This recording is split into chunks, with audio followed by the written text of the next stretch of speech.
Hi, I'm Mike from iLife3, and today you're going to come with me on a little journey just near my own house. And I'm going to teach you a little technique that has an awful lot of benefits. And at the moment, with coronavirus and the imminent lockdowns that we all might be in, I think it's quite a useful thing to have in your toolkit. So come with me on the walk and I'll explain.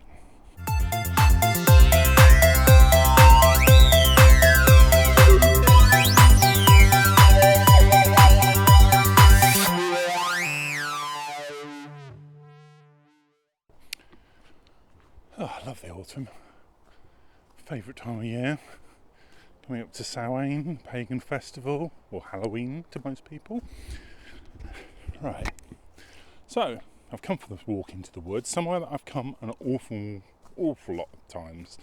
I spent a lot of time here. Being a pagan, we like to be in the woods. So it's a place that's very familiar to me. And coronavirus, the second wave, no sign of any let up in this. The chances are we're going to be locked down again very soon. I think the stress levels, the mental health means that a lot of people will need to find techniques for coping. And this is one of those coping techniques that I've developed. We're not going to be able to go far. We're not going to be able to get out that often. So it's really important that we don't succumb to boredom as well as confinement. And this little technique is something that you can do in your own home. And you can modify it to work not just in your physical locations, but maybe in your mental states, your relationships. I'll probably give you a bit more about that later. But what we call this technique is just seeing things differently. Now, I have been here on many occasions, and there's a path I always take. Likewise, you might always go to the kitchen from your lounge the same way. It can be absolutely anywhere. And what I want you to do is just to maybe pick a different route. It doesn't have to be a completely different route, but maybe you walk along the side of the path rather than the middle of it. Maybe, if you can, and it's not going to cause you any harm, you walk backwards. James did a theatrical presentation called Walking Backwards, where you walk backwards through gardens and you saw things from a different point of view. Maybe you always walk the same way down a path. If you're going for your daily walk, if that's what we're allowed, try going out the way you come back and looking at it backwards. What's different? Look for all of the things that are now different to you. Maybe the season's changed. I haven't actually been in these woods since the summer. So I'm seeing leaves, I'm seeing dead wood. What else am I seeing? I'm hearing different birds. It's colder. So as I'm going on this revised journey, doing it slightly differently, I'm also concentrating on different senses. What can I smell? Because there's a sort of fungal smell in the air that wasn't here in the summer. That's different. I'm seeing it through new senses. It's renewing it. Now, this technique has quite a few benefits. First of all, it'll calm you down. If you are having anxiety, stress, it's a very good emergency first aid technique to help you get into a mindful state, to detox, however you want to put it. But it's just looking at things slightly differently so that you are taking your mental state out of the problem, and you're also giving yourself permission to see things differently.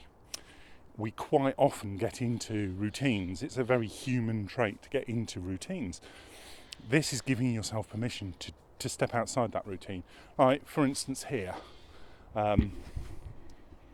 we see a path. It's quite obvious where we're supposed to go. So, let's try going over this wood. Trying a different path. What might we see? What different perspective could we get? I mean, that's a very simplistic version. You might want to stand up on your sofa, look at your lounge from above. That might be a different way of seeing it. It might give you a different perspective. But all the time you're doing this, your brain, your imagination, your senses are occupied with that task, which means they can't be away worrying about whatever anxiety you have, whatever stress you have. The other thing this is doing is giving your creativity a break. It's a technique similar to those that are used by photographers when they're trying to overcome creative block, or maybe even writers, that you just go and do something differently. Now, I'm in a space here. If I was a photographer, for instance, I could just stand here and take a photo of this tree. But is that the most exciting thing I could get out of this? Maybe we start looking on a different scale. We look at the floor. We look at this amazing set of moss down here. Maybe that's a photo that we'd like to take. I'm now just seeing over here a truly amazing sight. I've got a history in biology, and one of the things I've always found interesting is fungi. And look at this. I've never seen it before. I've been in this wood so many times, and this is the first time I'm seeing that. And there's different fungi down here. So already my mind has been slightly expanded. I'm seeing... got to show you those. Yeah, my mind is being expanded. I can feel that my heart rate has probably dropped. I'm feeling more connected and in nature. I'm actually involving myself with it, and things that I was worrying about slightly earlier they're gone. I'm here, I'm now, I'm being mindful, I'm being in the moment, however you want to put it. You can try all sorts of things. You can play with it. You can set yourself little tasks. Now, how about looking for anything that is blue?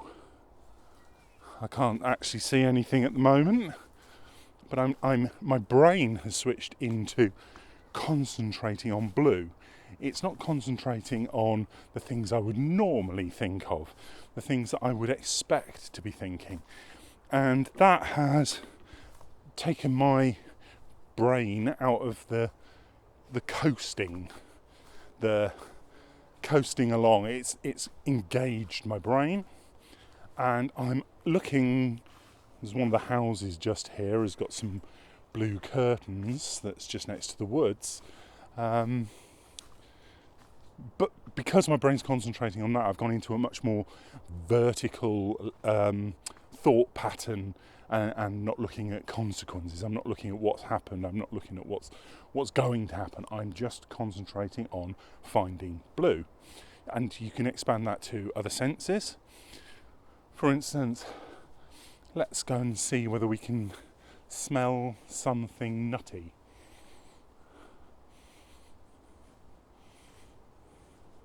Now, I'm not likely to find anything nutty here because the any nuts have gone, but my brain and my concentration has gone in that direction.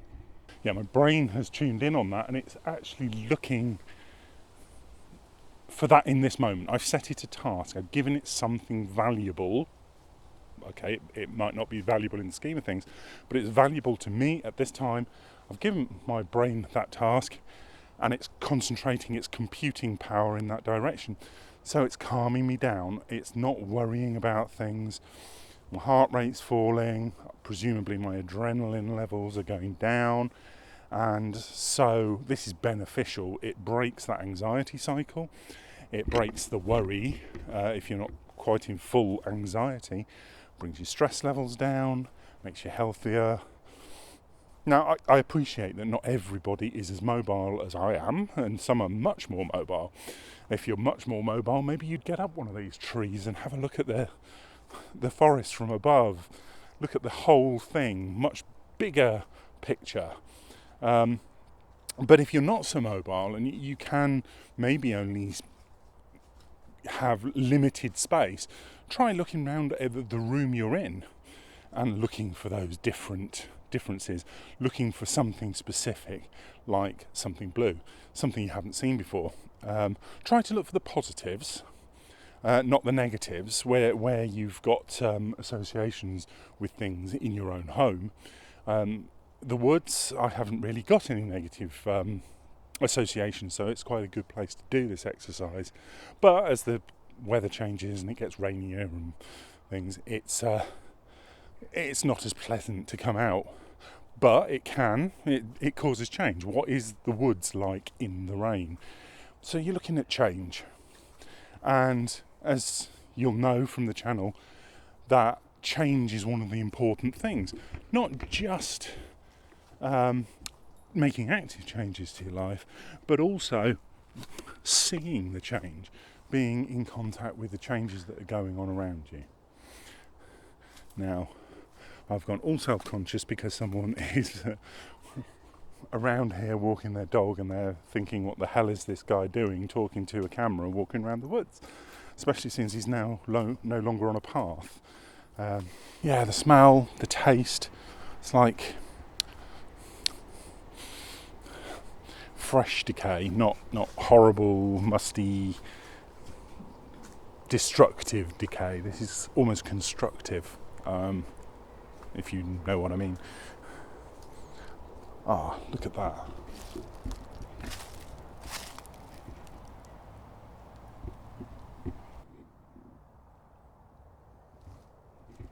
It doesn't actually have to be a natural environment either. Go and try it out on a building site, or, well, as long as you're safe there and you've got permission to be there, or an old building that you've, again, got permission to be in. Anything. Possibly even take a camera with you and take some photos, post them on the comments down below. I'd love to see them. Let's have a look in here.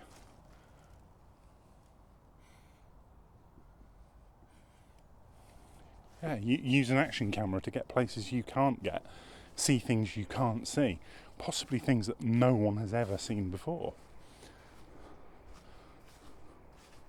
It's an incredibly powerful technique, and I thoroughly recommend giving it a go. I mean, I feel quite exhilarated now, quite grounded, quite at peace, and yeah, not worried about the things I was worried about before coming out on this walk. And this is a place that I could quite happily just walk through without thinking about, because it's so familiar to me. In fact, it might be very familiar to me, but because I've been doing the exercise, I'm actually quite lost. Now, Brammingham Woods isn't that huge, so I can't get that lost. I've just found a path now that I know. But, my brain was not engaged with autopilot. It wasn't engaged with following the paths that I always follow. And I feel that spark of creativity that maybe I feel when we're doing script writing or doing improvisation work, that kind of thing, which is a great thing to achieve when half an hour ago I was feeling quite down because of things that have happened today in my everyday life. So I feel that freedom, I feel happiness, a certain happiness. Wouldn't say I'm ecstatic, but I'm certainly happier than I was. So it's worked for me, and I'm sure it can work for you. Right, let's go and do that experiment in the house.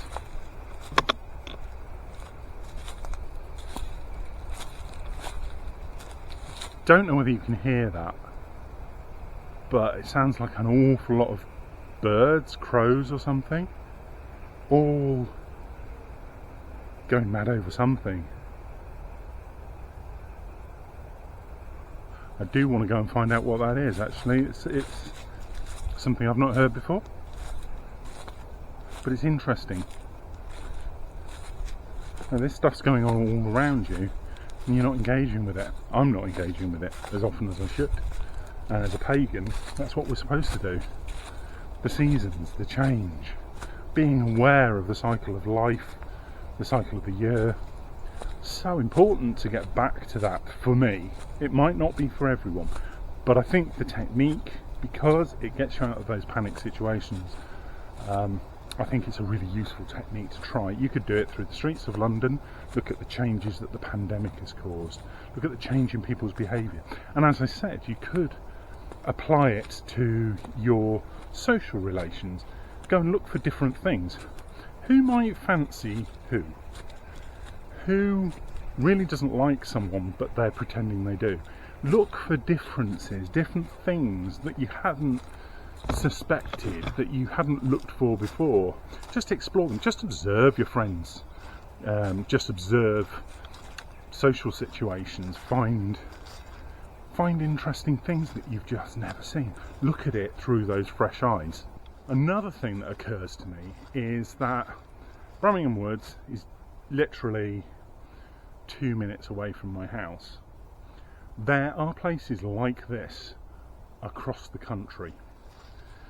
You are near somewhere that you don't know exists, possibly, that has historical, cultural, scientific, or some significance, and you probably haven't even been there. I know I used to live in York, and there were so many places I've still not been to.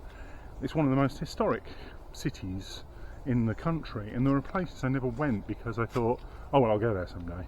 It's just down the road, I'm not really that interested, I want to go further. You get into a mindset where exploring means going a long way away, but I think you'll find with this technique you are exploring within the confines of maybe even your lounge, or possibly even your chair.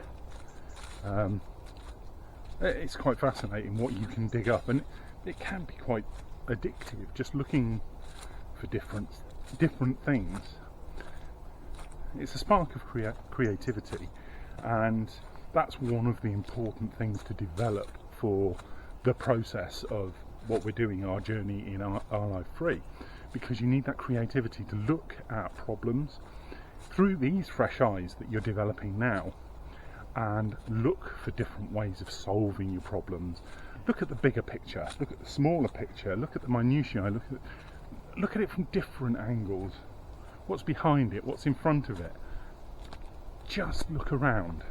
Like, I hadn't noticed this before. There's paving of some description going through here.